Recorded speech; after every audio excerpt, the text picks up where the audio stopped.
Bonjour, c'est Claire Damas-Griffard, bienvenue dans cette nouvelle vidéo. J'espère que vous allez bien. Aujourd'hui, je vous propose un projet que j'ai adoré. J'avais ça en tête depuis un certain temps.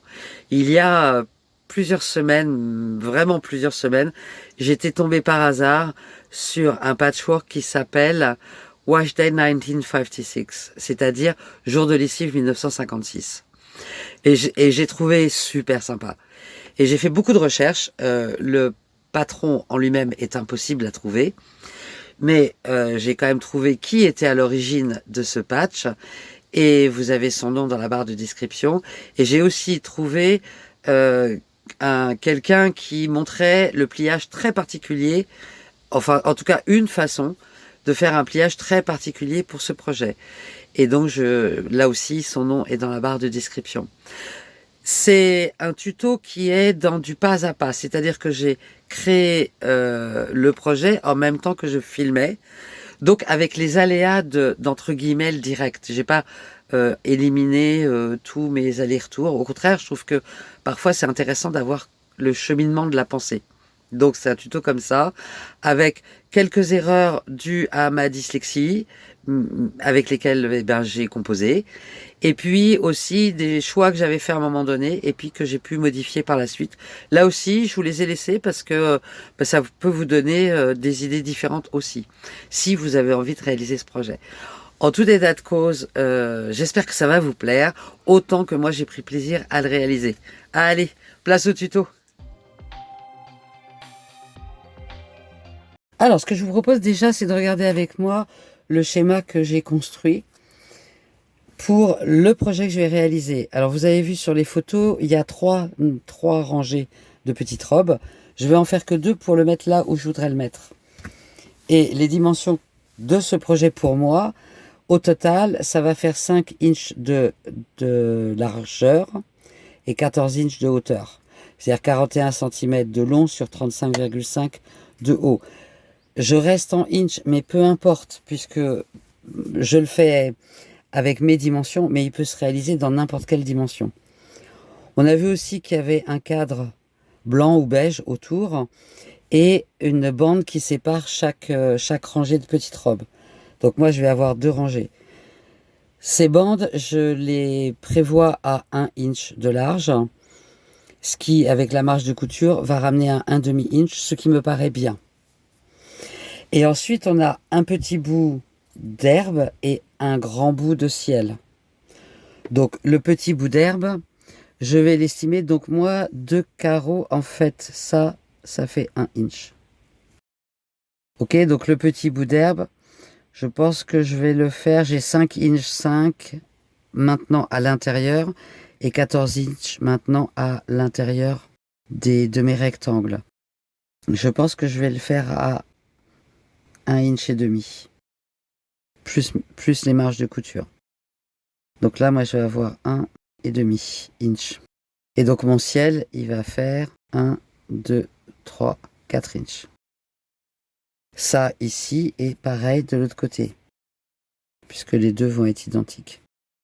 C'est assez arbitraire, mais quand on regarde les photos, il n'y a pas beaucoup d'herbe. Ok, là, c'est des chutes de tissu pour faire le ciel. Donc, j'ai besoin de 14 inches. Hop, si je reprends mon schéma, j'ai besoin de 14 inches plus mes marges de couture. Donc, ça fait 14 inches et demi en longueur. Et je vais prendre de la marge, donc je vais faire une découpe à 15.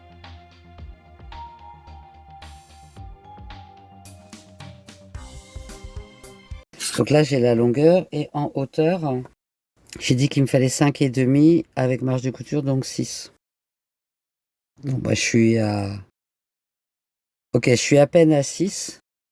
Comme je suis à peine à 6, je vais peut-être avoir besoin d'un peu plus d'herbe. Comme c'est des chutes de tissu, forcément, et j'ai le deuxième que je vais aligner dessus. Est-ce que le deuxième, il est pareil? Ouais. Donc, je suis un tout petit peu juste en hauteur, mais je mangerai sur la marge de couture ou je vais prendre un peu plus de marge pour l'herbe. Ok, donc là, j'ai un ciel et deux ciels. Donc l'herbe, pareil, il me faut 14 inches et demi de long sur 2 inches avec ma marge de couture. Donc j'ai pas tout à fait mes 14 inches et demi. C'est quand même dommage. Je pense que je vais réajuster de façon à... Bah si, là je les ai. D'un côté je les ai, de l'autre côté je les ai pas. C'est pas grave. Ça c'est les aléas. Et j'ai dit que j'avais besoin de bandes de 2 inches.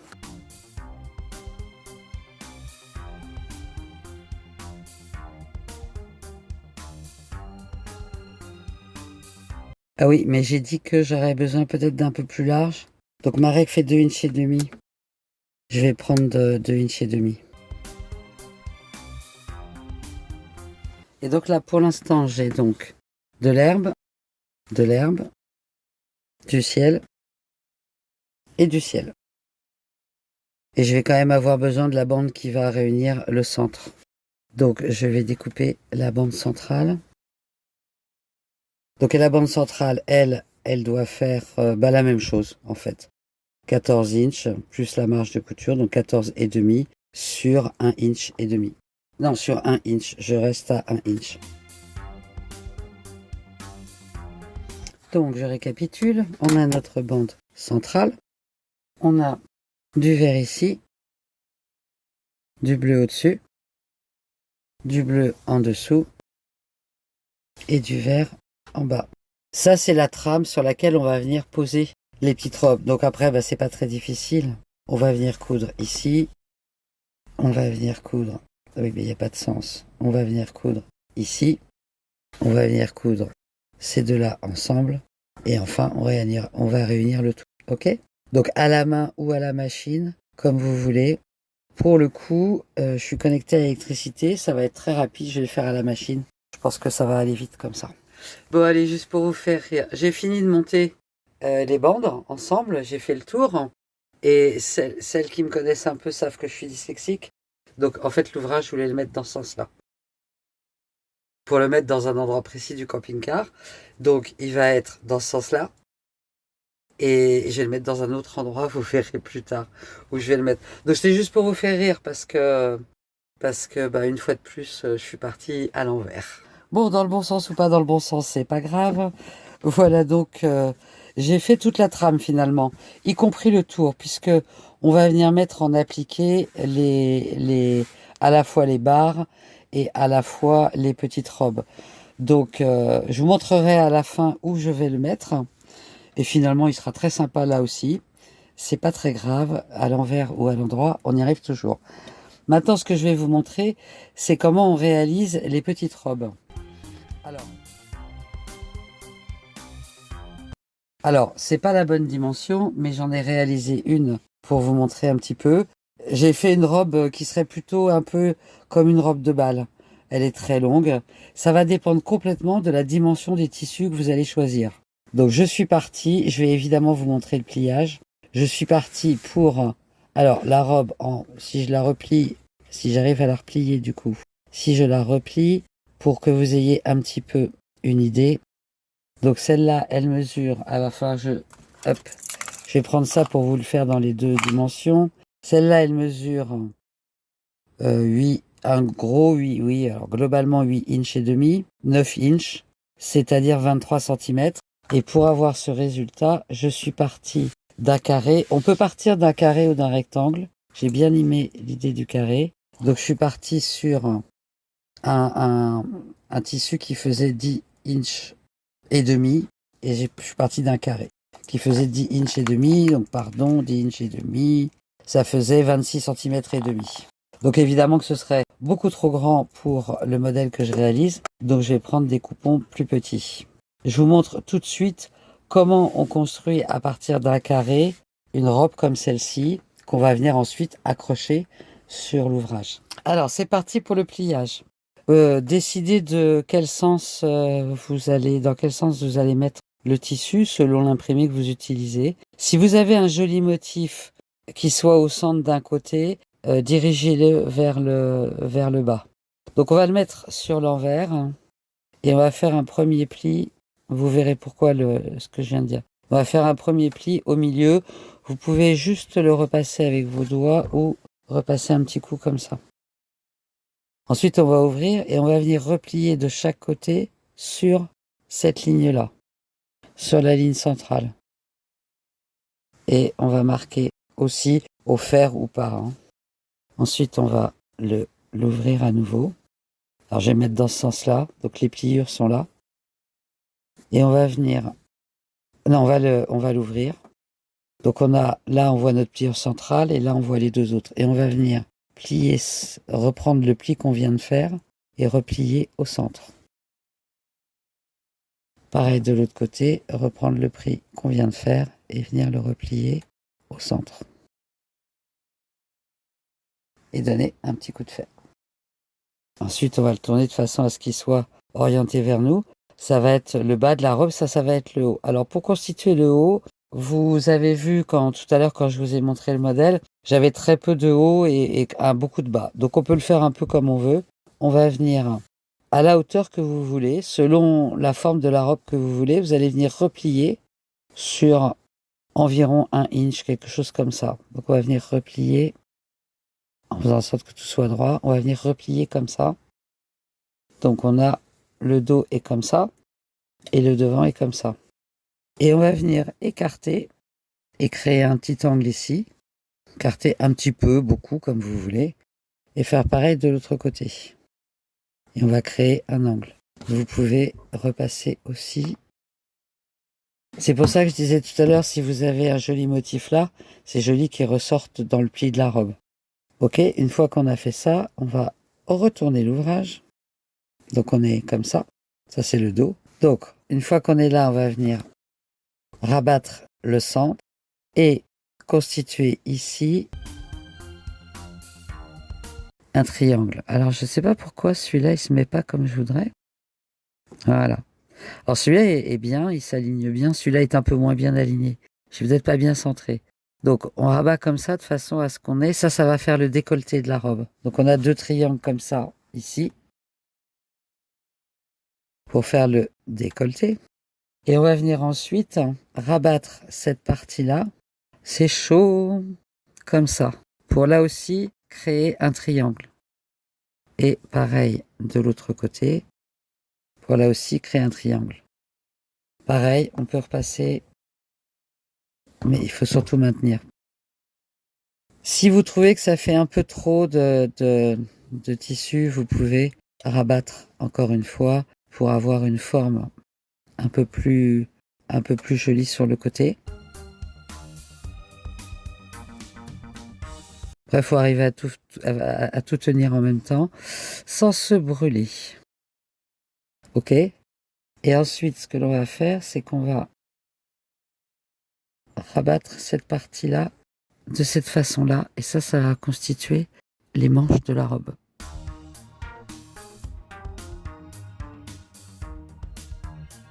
Et on va essayer de maintenir tout ça en place et de retourner.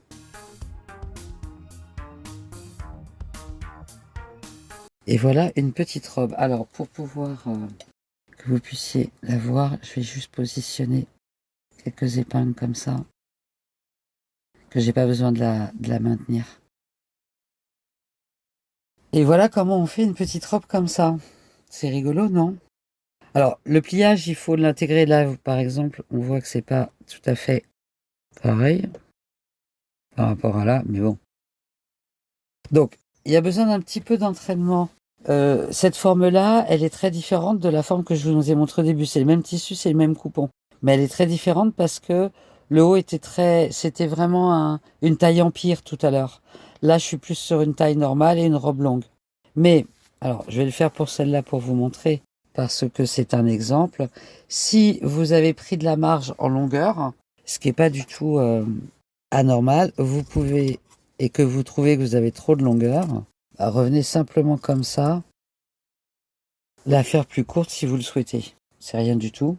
Ce qu'il faut, c'est que vous calculiez la dimension de la robe par rapport au bloc dans lequel vous allez la faire rentrer. Oui. Alors, si je reprends mon fond, ici, bien évidemment qu'elle est beaucoup trop grande. Donc, vous allez voir en fonction de ce que vous voulez. Je vais faire des robes plus petites. J'ai calculé qu'il me fallait des carrés de 5 inches et demi.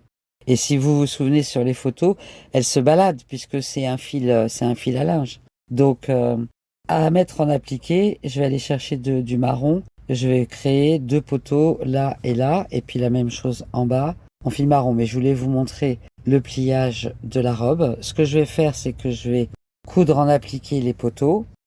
Je vais, les 4, du coup, ceux du haut, ceux du bas. Je vais faire les robes de la dimension qui va bien aller pour les pendre là. Alors, plus la taille du carré de départ est petite, plus c'est compliqué. Donc, je reprends avec un carré qui fait 5 inches de côté.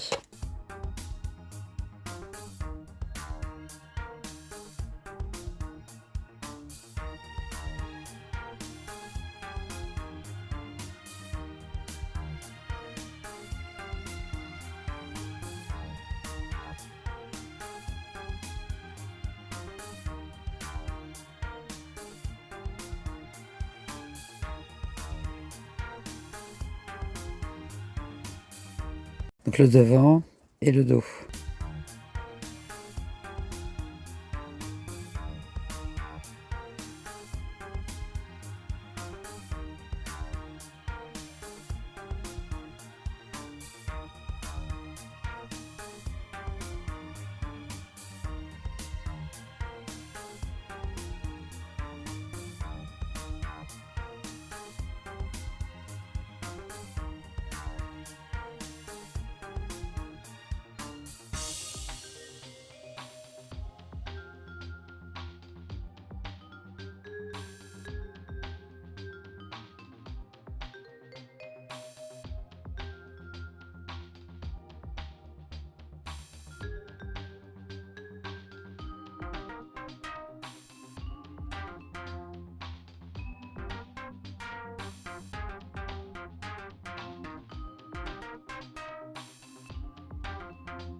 Et voilà. Alors, juste une petite précision. Plus le revers que vous allez faire là, le rabat, plus vous allez le faire grand et plus ce sera facile de rabattre ces deux pointes-là en triangle. Si vous le faites trop court, ça va être beaucoup plus compliqué. Donc, je vous invite à faire un assez grand revers. Là, par exemple, ouais, à peu près 1 inch, c'est bien. Là, je fais un peu moins d'1 inch, mais le modèle est petit. Si vous êtes sur un modèle plus grand, faites vraiment quelque chose autour d'1 inch, c'est-à-dire 2 cm et demi, quelque chose comme ça. Et là, c'est bon. Alors finalement, avant de faire les poteaux, comme j'étais partie pour faire les robes, j'ai positionné les robes comme ça. Donc j'en ai mis 4 en haut et 3 en bas. J'avais découpé 7 carrés de 5 inches, donc 5 inches, ça fait un peu moins de 13 centimètres. Un petit peu moins de 13 centimètres. Et la taille des robes va bien de ce fait avec les dimensions du tableau en lui-même. Donc, donc je les ai juste positionnés et j'ai posé des épingles. Je viens de récupérer des chutes de tissu marron. Donc, je pense que j'en ai assez. Ce que je vais faire, c'est je vais faire des poteaux. Alors, si admettons, allez, je fais en direct. On verra. Donc là, je vais peut-être le faire en appliqué, en appliqué avec point, avec un point visible. Alors, on va déjà faire le haut, le bas, et ensuite je vais replier.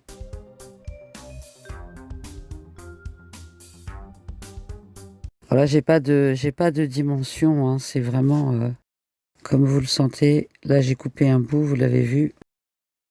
Un poteau, c'est pas non plus forcément quelque chose qui doit être absolument impérativement hyper droit. On imagine qu'on est à la campagne.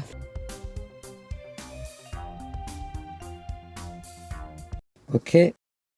On va dire que le premier poteau va venir se mettre là.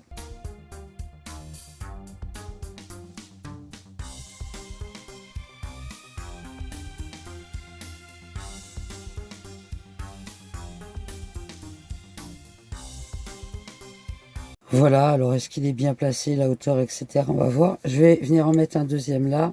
Et puis je vais en mettre un de chaque côté là. Et je reviens. Donc j'ai positionné les 4 poteaux. Maintenant je vais prendre une petite cordelette comme ça pour faire la corde à linge. Alors je pense que celle-là, de mémoire, je les avais peut-être trouvées chez Action. J'ai pris la première qui venait. Je me suis dit de toute façon du jaune ça irait bien partout. Et en fait l'idée ça va être de venir. On peut s'amuser à faire le tour comme ça d'un poteau si on a envie. Quelque chose comme ça. Ça peut être, ça peut être rigolo. Enfin, peu importe la façon dont vous allez le faire. Et puis, on va venir la faire descendre. Donc évidemment, on va en premier coudre les poteaux et ensuite la cordelette avant de venir coudre les robes. Donc admettons que je vienne faire quelque chose qui soit un peu comme ça, parce que ça peut être rigolo de les entourer. Je vais venir descendre sous la robe comme ça. Et puis je vais venir descendre sous celle-là. Et puis revenir faire celle-là avant de venir l'enrouler par là. Ça donne un peu une idée de ce que ça va être. J'aime assez. Je vais commencer par coudre les poteaux avec un fil au plus proche du marron et ensuite, là c'était pour vous donner une idée de comment on allait positionner les cordes. La corde viendra après les poteaux. Alors les poteaux sont cousus, les 4 petits poteaux. J'ai pris un fil de jaune qui ressemble au fil avec lequel je vais faire ma corde à linge. Et la première chose que je vais faire, c'est, du coup, l'idée, c'était d'imaginer que, au début, la corde à linge était prise dans le poteau, faisait le tour du poteau. Donc, je vais venir la coudre comme ça.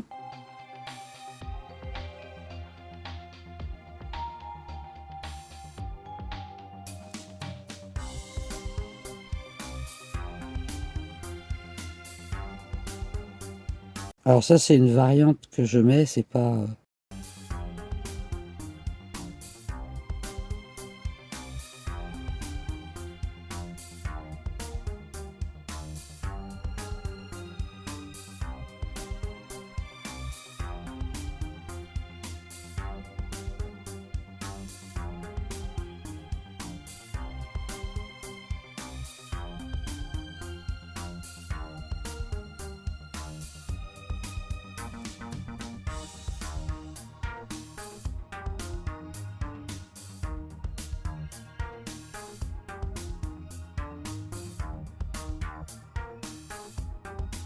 Ok, et je vais emmener comme ça le fil de ma corde à linge jusqu'à l'autre poteau. Je vais le faire passer comme ça. Donc je vais mettre l'épingle plus bas pour pas placer quand même la robe. Voilà, je vais replacer mes épingles un peu plus bas. Donc mon fil va passer comme ça. Il n'a pas besoin d'être super tendu, hein, peu importe. Donc voilà, donc je vais le passer. Donc l'idée, maintenant qu'il est fixé, ça va être de venir comme ça.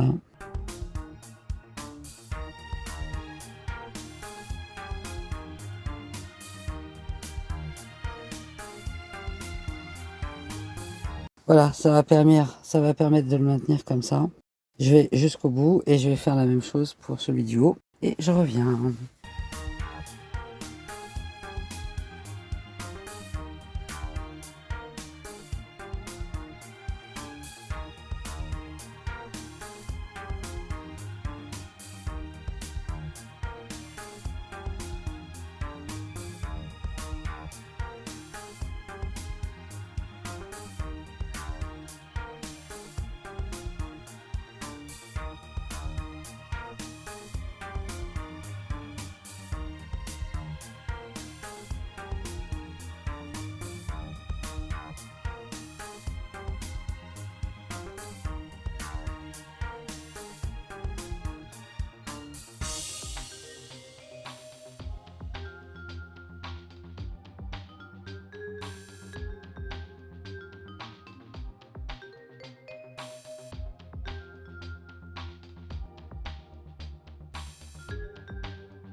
Donc voilà, Les fils à linge sont posés.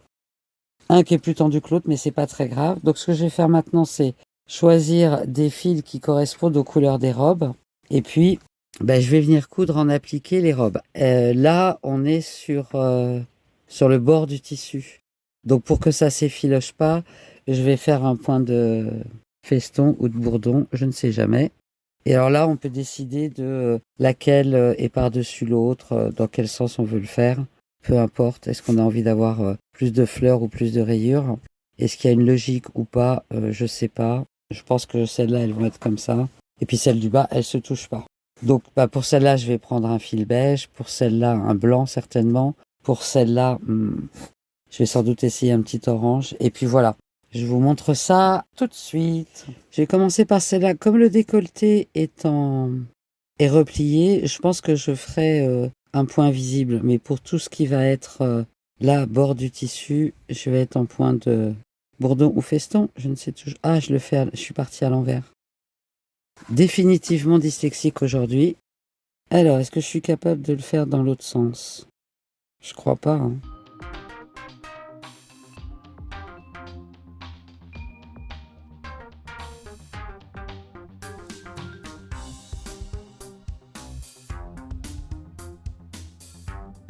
Bah si, je peux aussi le faire dans ce sens-là. C'est la première fois que je le fais comme ça. On va voir ce que ça donne.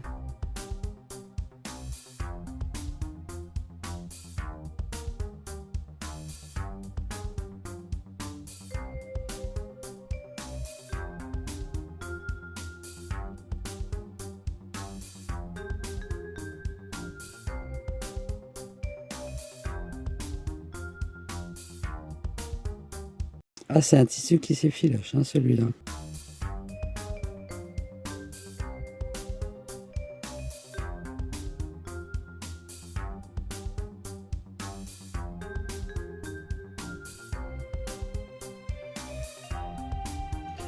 Alors, j'ai pas fini, mais je voulais vous montrer un peu. Il va y avoir une photo qui zoome dessus. Pour cette petite, j'ai commencé par cette robe-là et j'ai effectivement inversé le point de bourdon. Je sais même pas comment j'ai fait pour l'inverser, mais en fait, vous allez voir sur la photo qui suit, je trouve que le résultat est plutôt sympa parce que ça fait comme si la robe avait été bordée de dentelle.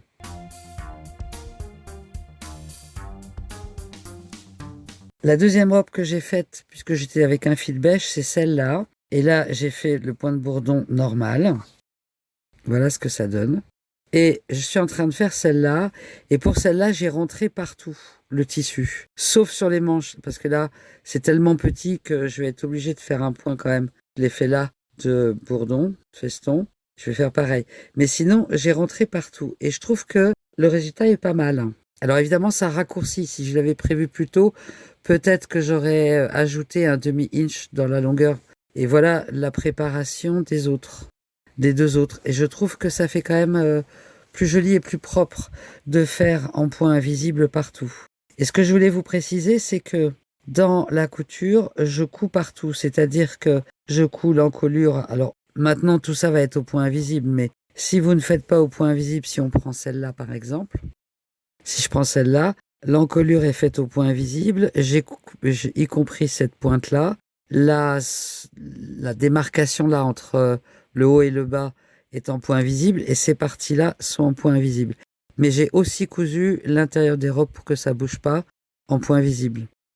Et après, là on voit, je suis en point invisible pour tout le tour, mais pour celle-là, j'étais donc en point de feston ou de bourdon pour tout le reste. Et je trouve quand même que ça fait plus net. Et finalement, sur ces formes-là, c'est pas si compliqué d'être en point invisible. Donc je vais la finir comme ça. Et je pense que toutes les autres, je vais les faire comme ça. Celles-là sont préparées. Il me restera les deux du bas à préparer de la même façon. Donc pour le faire, j'ai rien changé. Elles sont positionnées comme ça. J'ai touché à rien. Juste, je prends mes épingles. Je replie. Alors j'ai rien mesuré du tout. Je replie. Juste, je m'assure que je suis bien plate. J'ai juste marqué le pli avec l'ongle. Je positionne une épingle. Même chose de l'autre côté. Je positionne l'épingle un peu haut parce qu'il faut qu'ensuite que je rabatte le bas. Et pareil. rabats un côté. Je rabats l'autre côté et je viens former. C'est celui-là le plus compliqué. Voilà, donc c'est quand même facile à faire. Et je pense que le résultat sera quand même plus joli. Ok, c'est parti, je continue et je reviens. Alors, j'ai fini le devant. Et en fait, j'ai fait souvent des choses un petit peu différentes. Là, j'ai fait un point de feston. Là, j'ai fait un point invisible. Là, j'ai fait un point visible, mais j'ai fait une petite ceinture. Là, j'ai fait un point de feston, puis avec du fil vert. Là, j'étais plutôt en point visible, mais j'ai rajouté là au centre des petits points. Là, c'est là où j'avais inversé mon point de feston et j'ai fait un petit nœud. Et puis là, j'ai fait un point de feston, mais avec un fil bordeaux. Donc voilà ce que ça donne pour l'instant. Maintenant, ce qui reste à faire, évidemment, c'est le sandwich. Et puis, voir un peu ce que je fais en termes de quilting, parce que c'est pas très évident. Alors, juste entre les deux, très vite quand j'ai assemblé, mais après avoir fait les bandes qui font le tour, je me suis aperçu que cette bande-là était trop large. Ça faisait un trop gros bloc. Donc j'avais envisagé de la plier, de la replier et de faire une couture invisible, mais comme j'avais cousu les bandes de côté, c'était un peu dur. Si vous avez envie de le reproduire, je vous conseille de la faire moitié moins grande. Et du coup, je me suis amusée. Alors j'ai fait beaucoup de broderie au point compté et pas beaucoup de broderie haute, donc je ne suis pas une pro de la broderie, je voudrais pas. Mais du coup, je me suis amusée. J'ai fait 2 petits cœurs, WHD 2024 à ma Griffart. Je me suis dit, tiens, ça va faire un truc un petit peu rigolo et ça enlève le fait que cette bande, elle était un peu trop large. Donc c'était juste pour vous montrer ça. Maintenant, on va passer au sandwich. J'ai fait un point de quilting tout le long en bleu là et en vert là. En fait, c'est un quilting ultra discret puisque je l'ai fait globalement. Et à la main, c'est plus facile de bien faire dans la couture. On le voit un petit peu plus là, le point bleu et le point vert. Et finalement, du fait que le tissu du dos est vraiment très fin, je vais faire tout le tour. Juste tout le tour de cette façon-là. J'ai essayé d'épingler au mieux et je tiens mon tissu. Et simplement, alors, en point de quilting, je fais de l'ultra basique et de l'ultra simple. En essayant, si possible, de faire des points réguliers. Ou à peu près. Et puis, effectivement, à la main, c'est quand même assez facile de rester. Donc il est pas invisible, mais par rapport aux ouvrages d'aujourd'hui qui ont souvent des quiltings très élaborés, là je fais quelque chose de vraiment extrêmement simple. Alors j'ai fini la partie quilting qui est effectivement ultra simple. Alors franchement sur le devant on voit quasiment pas. Là je sais pas si vous allez arriver à voir, on voit un tout petit peu quelques points. Comme j'ai utilisé des tissus à motifs, ça, je trouve que ça représente bien le ciel, ça n'avait pas besoin d'ajout. Et ça, avec les petits feuillages comme ça, pour représenter l'herbe, ça n'avait pas besoin de quelque chose de plus. Si vous utilisez des tissus unis, vous pouvez vous amuser à broder des petites fleurs, des brins d'herbe, etc. Des nuages dans le ciel, pourquoi pas. Mais là, avec les tissus que j'ai utilisés, ça faisait pas trop sens. Ce que je vais faire, alors, ce que j'ai fait déjà, le bord, c'est que j'ai rabattu. Et j'ai juste posé des épingles pour que ça tienne et j'ai repassé. Ce que je vais faire maintenant, c'est que je vais couper mon molleton, mais pas mon tissu du dessous. Donc je vais couper mon molleton au ras de ma couture.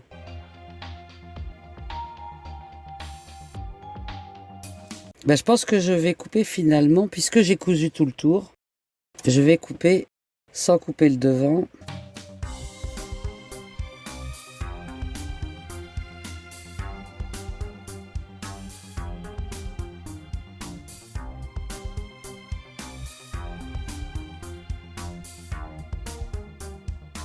Voilà, donc ça donne ça. Ça donne, on voit plus du tout. Le molleton est coupé du coup au bord de ma couture là, ce qui est très bien puisque là j'ai une double épaisseur. Et en fait, ce que je vais faire, je vais couper mon tissu, mais je vais rabattre comme ça et je vais faire un point comme ça avec la technique du Bojagi. Je vous montrerai ça. Je ferai une vidéo sur le Bojagi plus tard. Alors j'ai commencé à faire la couture du tour. J'ai fait toute cette partie-là. Hop, je vous montre. J'ai fait toute cette partie-là. Façon Bojagi. Alors, pas parfait. On vient faire des petits points comme ça, à espace si possible régulier, et sur le bord. Donc on a besoin que les deux tissus soient alignés.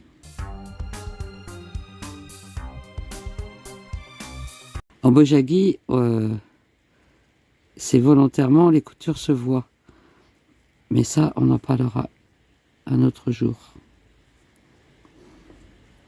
Donc, le truc, c'est d'être près du bord et d'avoir un espacement le plus régulier possible.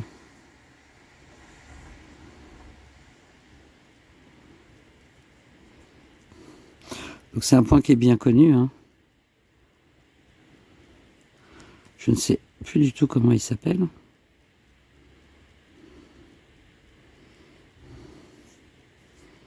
Donc je le fais pour cet ouvrage, vraiment pour m'entraîner, même si finalement c'est sans doute plus facile avec ces tissus de coton qu'avec les tissus qu'on utilise en Bojagi. Mais au moins, je pense que ça va m'aider à travailler la régularité du point. Donc voilà. Et voilà. Donc quand il est vraiment bien fait sur un ouvrage comme ça, on voit rien du tout sur le devant.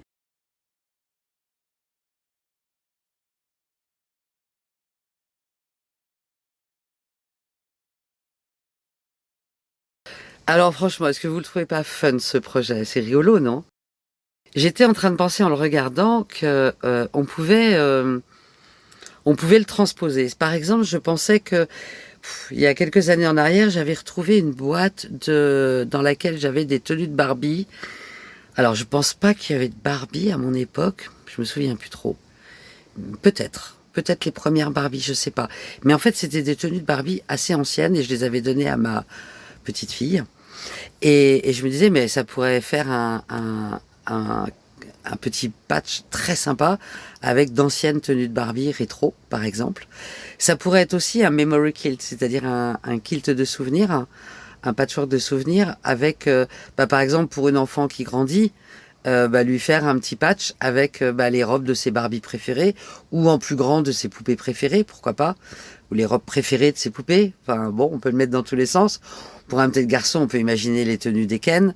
Bref, je pense qu'on peut le transposer. Je n'ai pas dit dans l'introduction, mais initialement, ce patchwork, il est créé avec des mouchoirs.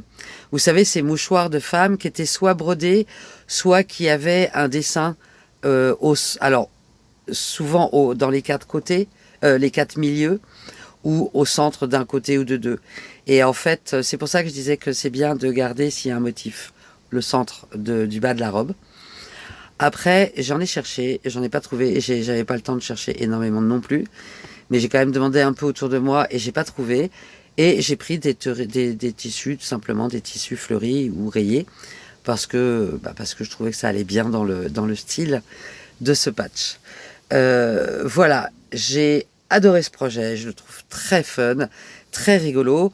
C'est sûr qu'il faut s'entraîner un petit peu pour faire le pliage. C'est pour ça que je l'ai mis 2 fois dans la vidéo, avec 2 angles différents, pour essayer d'aider ceux qui ont envie de le réaliser. Mais franchement, en le réalisant 2, 3, 4 fois, franchement, je vous incite à repasser entre les deux, ça facilite beaucoup. Et on le maîtrise, le pliage, c'est pas non plus insurmontable. Bon, en tout cas, j'espère que vous allez aimer autant que moi, j'ai adoré faire ce projet. Et si c'est le cas, pensez à mettre un petit pouce j'aime, pensez à vous abonner si ce n'est pas encore fait. Et bien sûr, vous pouvez poster vos messages et vos questions dans les commentaires. On se retrouve mardi pour le Dire Jen. On se retrouve vendredi prochain sans doute pour un nouveau projet. En attendant, je vous souhaite un excellent week-end. Prenez soin de vous. Bye bye. Ah oui, non, j'ai oublié de vous dire. Il est, je vous mets la photo tout de suite, il est sur le devant de l'armoire de mon camping-car.